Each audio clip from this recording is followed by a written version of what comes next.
அனைவருக்கும் வணக்கம் நண்பர்களே. இன்னைக்கு நம்ம வீடியோவில் எதை பற்றி பார்க்க போகிறோன்னா, வருகின்ற சனிக்கிழமை. சனிக்கிழமையில பார்த்தீங்கன்னா பெரும்பாலும் பெருமாள் கோவிலுக்கு நீங்கள் சென்று வழிபடுவீங்க. பெருமாள் கோவிலில் எந்த முறையில் நீங்கள் வழிபடணும்னு தெரியணுமாங்க. எந்தெந்த விஷயங்களை நீங்கள் செய்யணும் செய்யக்கூடாதுன்னு தெரிஞ்சு வழிபட்டாலே பெருமாளுடைய அருளால் உங்கள் வாழ்க்கையில் அனைத்து விதமான செல்வங்களும் செழிப்பையும் நீங்கள் பெற முடியுங்க. இந்த வீடியோ உங்களுக்கு பயனுள்ள தகவல்கள் நிறைந்ததாக இருக்கும். அதனால் கடைசி வரைக்குமே ஸ்கிப் பண்ணாமல் பாருங்கள். இது போன்ற சுவாரஸ்யமான பதிவுகளுக்கு மறக்காமல் நம்ம வேல் இருக்க பைமை சேனலை சப்ஸ்கிரைப் பண்ணிக்கோங்க. லைக் பண்ணுங்கள், ஷேர் பண்ணுங்கள், கமெண்ட் பண்ணுங்கள். வாங்க வீடியோக்குள்ளே போகலாம். பெருமாளுடைய வாகனமாக பார்த்தீங்கன்னா கருடன் வணங்கிய பின்னுதாங்க நீங்கள் மூலஸ்தானத்தில் இருக்கக்கூடிய பெருமாளை ஒரே சிந்தனையோடு வணங்கி வழிபடணுமாங்க. பெருமாள் கோவிலுக்கு நீங்கள் செல்வதற்கு முன்னாடி நம்ம கண்ணில் தென்படக்கூடிய ராஜகோபுரம் இருக்குதில்ல, அதனை நீங்கள் தெய்வ வடிவமாக எண்ணி வணங்கி விட்டு தான் நீங்கள் கோவிலுக்குள்ளே நுழையணுங்க. கோவிலுக்குள்ளே வர முடியாதவங்க கூட தூரத்தில் நீங்கள் இருந்தபடியே கோபுர தரிசனம் செய்து இறைவனை வணங்குவதற்கு சமமாக அமையுங்க. கோபுர தரிசனம் செய்வது பார்த்திங்கன்னா கோடி புண்ணியன்னு சொல்வான். கோவிலில் இருக்கக்கூடிய நுழைந்த உடனே தெரிவது பலிபீடம் இல்லை.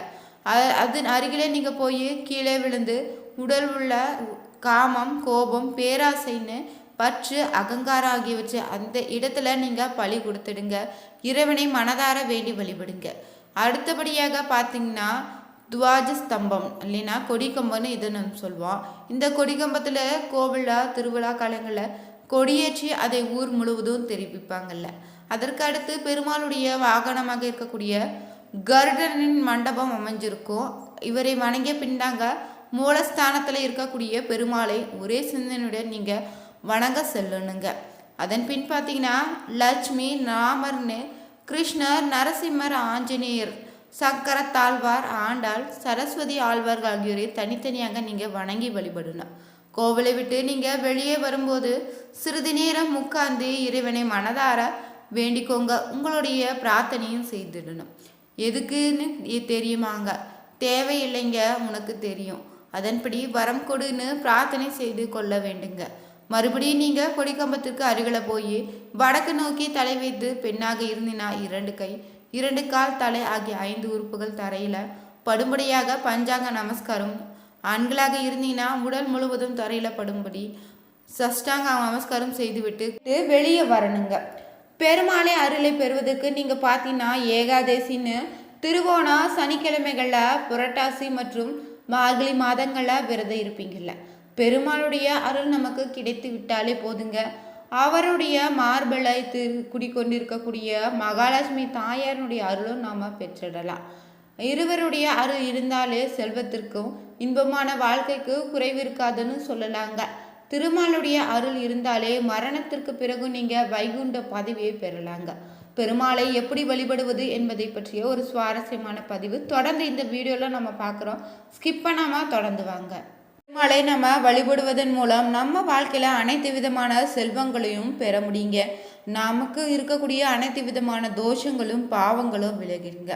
பெருமாளை பெரும்பாலும் பார்த்தீங்கன்னா தரிசிப்பதற்காக திருப்பதின்னு ஸ்ரீரங்கம் புகழ்பெற்ற வைணவ தலங்களில் திவ்ய தேசங்களையும் பல ஆயிரம் செலவு செய்து பல மணி நேரம் நீங்கள் காத்திருந்து தரிசித்துட்டு வருவீங்கள்ல. அதுவும் பார்த்தீங்கன்னா புரட்டாசி மாதத்தில் பெருமாளை தரிசனம் செய்வது மிகவும் புண்ணியம் என்பதால் அந்த மாதத்தில் பெரும்பாலும் கூட்டம் அலைமோதுது கோவில்களில். உண்மையான பக்தி இருந்து பெரும்பாலான பேர் தெரியாதுங்க. பெரும்பாலே நேரில் காணக்கூடிய வரம் கூட கிடைக்குமாங்க. பெருமாளுடைய எளியருக்கு எளியராக இருந்து அருள் செய்யக்கூடியவருங்க. அதனால் தாங்க ஏழை குசேலர் கொடுத்த ஒரு பிடி அவளை மகிழ்வுடன் ஏற்றுக்கொண்டு அவருக்கு பார்த்தீங்கன்னா கோடி கோடியாக செல்வங்களை அள்ளி கொடுத்துருக்காரு. புரட்டாசி மாதத்தில் பெருமாளுக்கு மிகவும் பிடித்தமான வழிபாட்டை நீங்கள் செய்து உண்மையான பக்தியோடு அவரை வழிபட்டு வந்தீங்கன்னா பெருமாளே நம்முடைய வீட்டுக்கு வருவார்னு சொல்லப்படுதுங்க. எப்படி பெருமாள் வருவார்னு தெரியுமாங்க? இந்த நவீன யுகத்தில் இதெல்லாம் சாத்தியமான பலர் கேள்வி கேட்கலாம்.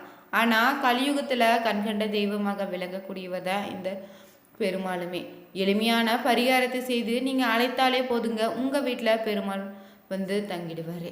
உங்களுடைய வீட்டில் பூஜை அறையில் பார்த்தீங்கன்னா பெருமாளுக்குன்னு விளக்கி ஏற்றி மனதார நினைத்து கோவிந்தா என அழைத்தாலே அந்த பொருள் பார்த்தீங்கன்னா பெருமாள் மாவிளக்கில் நம்ம ஏற்றக்கூடிய தீபத்தில் எழுந்தருளி நமக்கு வேண்டிய வரங்களை கொடுப்பாருன்னு சொல்லலாங்க. இந்த வழிபாட்டினை நீங்கள் சனிக்கிழமையில் செய்வது கூடுதல் சிறப்பாக பலன்களை அளிக்குங்க. மாவிளக்கு ஏற்றி வைத்து அந்த விளக்குக்கு முன்னாடி அமர்ந்து மனதார நீங்கள் பெருமாளை நினைத்து அவருக்குரிய ஸ்லோகங்களும் மந்திரங்களை சொல்லி உச்சரித்து வழிபடணுங்க. பிறகு நீங்கள் மனதார பெருமாளை நம்முடைய வீட்டிற்கு அழைத்து வந்து வேண்டிக்கோங்க. நம்முடைய வேண்டுதல் எதுவாக இருந்தாலும் பார்த்தீங்கன்னா அது கட்டாயம் நிறைவேறுங்க. நீண்ட காலமாக நீங்கள் தீராத பிரச்சனைன்னு கடன் தொல்லை வேலை கிடைக்க வேண்டும்னு எந்த ஒரு வேண்டுதலாக இருந்தாலும் சரிங்க, சுபகாரியம் தடையில்லாமல் நடைபெறுங்க. குழந்தை பாக்கியம் உண்டாகுங்க. ஏதாவது ஒரு வேண்டுதலை முன்வைத்து இந்த மாவிளக்கு வழிபாட்டினை செய்தீங்கன்னா கோவிந்தன் உங்களுடைய வீட்டுக்கு வருவார். உங்களுடைய கோரிக்கைகள் எல்லாம் நிறைவேறிடுங்க. சனிக்கிழமையில பெரும்பாலும் பார்த்தீங்கன்னா பெருமாளுக்காக விரதம் இருந்து வழிபடுவீங்கல்ல. திருமலை வெங்கடேச பெருமாளுடைய படத்தை ஒன்றை வைத்து அதற்கு நீங்கள் மாலை சூட்டி வெங்கடேஷ அஷ்டாங்கம் சொல்லி பூஜை செய்யணும். சில வெங்கடேஷ பெருமாளுடைய முகத்தை மட்டும் வைத்து பூஜை செய்வீங்க. துளசி தலங்களால் பெருமாளை அர்ச்சிப்பது சிறந்த பலனை அளிக்குங்க. மாவிளக்கிட்டு பூஜை செய்வதனால பச்சரிசி மாவை தூய உடலோடு மனதோடு இருந்து சலித்து மாவினாலே விளக்கு செய்து நெய் விட்டு தீபம் ஏற்றி வழிபடுங்க.